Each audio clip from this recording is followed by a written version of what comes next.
A fraction with the same number on the top and bottom is a unit fraction. At Forest Lake Elementary, students are assessed early and often. 2 nights plus 3 nights plus 1 night. Some of the tests are fun, and most of them employ the latest technology. Would someone like to share what they put? I put A because I added 1 plus 2 plus 3.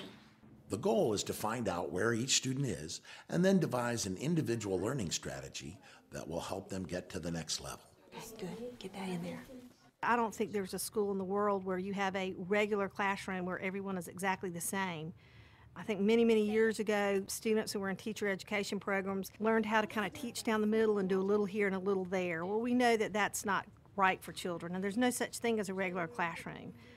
Our school is a microcosm of the world, so we work very hard to make sure that we know where children are.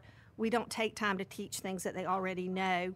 We try to go where they are and take them as far as we can. Measure the different leopards. Oh, we learned something a little bit different. At the beginning of the year, we do a variety of assessments. We have our MAP testing, which is a computerized assessment, and it gives us feedback as far as different literary strands and mathematical strands. And it breaks it down for each child and let us know what range they're in and how we could better group them, how we could better teach them within those groups. I decided I want to be a police officer the day 2 officers came to our school.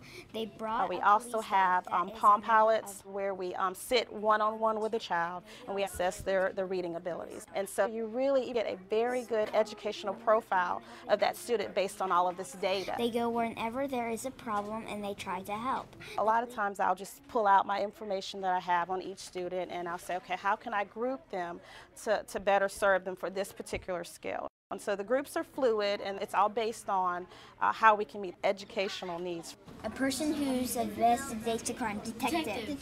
D. We have a group at the Smart Board.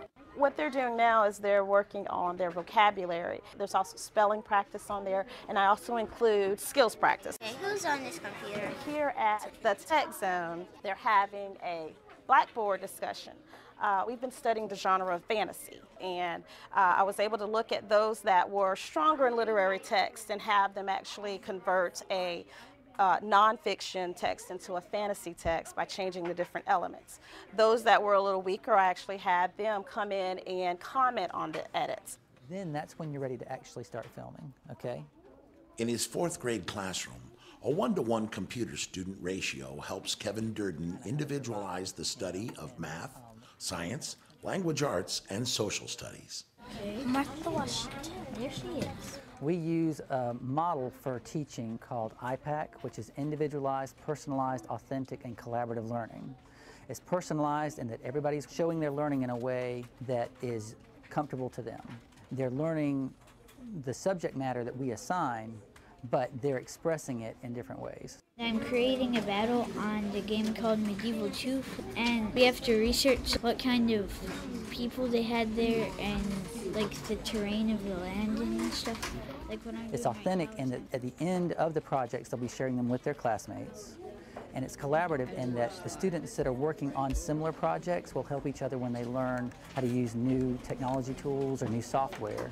Or alternately, for example, for the students that are doing the skits, they're actually working collaboratively right now in order to create scripts. Yes, please. What a lovely home. I hope you don't mind, but I brought my daughter, Abigail. We're able to use a variety of different software in order for students to present their learning. For example, this young gentleman here used software called Comic Life, and so he's got his picture of Australia there, and he's got a bearded dragon emerging from an egg so that he can talk about that part of the reptile life cycle. And he says that the bearded dragon is an herbivore.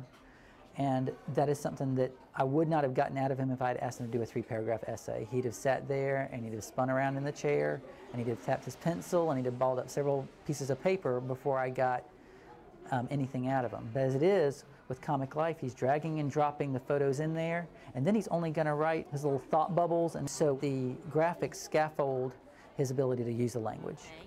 Gavin and Andy, I'm going to let you start at the little tech zone right over here, okay? During the research phase of a project, students are placed at various stations in the media center to best accommodate their individual learning styles. Don't forget to look in the reference books along with, we have 3 stations set up because this will hit a variety of learning styles for all the students that we teach. You want to use the pointer and make it go up a little bit more? I'm constantly observing the students. Here we go. Now, of course, we do occasionally give paper and pencil test as well, but so much of our assessment is done through observation or through checklist, anecdotal records, journaling in the computer, keeping records on each student, and we know which learning style that each student has, and we know how they would learn best. Isn't it a lot of work on your part? Oh, of course it's a lot of work, but that's what we're here for. We want to help each and every student that we teach, and we feel like we're just making a huge difference in each child's life. There shouldn't be a comma right there, but there should be. Riley, air high five. Awesome. Let's keep going, friends. For more information about what works in education, go to edutopia.org.